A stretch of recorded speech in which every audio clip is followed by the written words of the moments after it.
We've traveled along for a number of honor flights over the years where veterans get to visit our nation's capital and see the monuments that honor their sacrifice and service. In tonight's Carolina Moment, one mountain veteran heads to New Orleans for the National World War II Museum.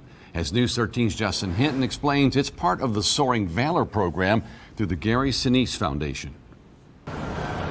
As the sun rises over New Orleans and the city comes to life. Welcome to your museum. It's a pleasure to have you today. This day belongs to George Sarros. Absolutely.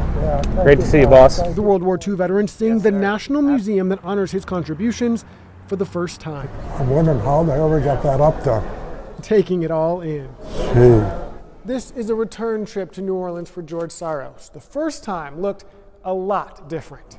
The town is just mushroom, and it's beautiful. There's a lot of LCIs. Look at all of them. When I got my ship was down in New Orleans, and I remember when I got off the ship to go to the PX set, one of my buddies was coming down the street. I didn't know who he was. When I saw him, it was a young man that I went to grade school with, Frankie Safrazo. I was a merchant marine during the Second World War. This trip is part of the Soaring Valor program through the Gary Sinise Foundation, a program that has brought more than 1,100 World War II veterans and their guardians to the Big Easy. There was 2 battle wagons there, and we were right over by the side of them. They were pounding the beach. These living librarians taking on the not always easy task of reflecting on their time served. And a lot of my buddies are gone. Now, there's very few of us left, but we had we really loved each other. And this is where George's Beach was. Sarros, a U.S. Navy motor machinist, served on an LST, or a landing ship tank, during the D-Day invasion. He landed in Normandy, ferrying military members and supplies more than 50 times across the English Channel. One of the exhibits spurred a memory from one of those trips. When we landed and we unloaded, we were on the top deck, and a German fighter plane was coming down to strafe us.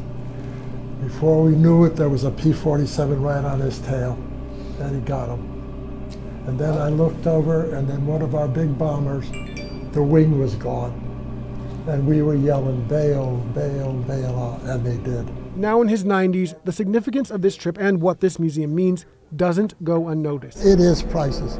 And what it makes it so priceless is we want to leave it for our young generation to know what the country went through to preserve our freedom and our liberty. He plans on doing his part by sharing his story, just one puzzle piece of the big picture that has made this nation what it is.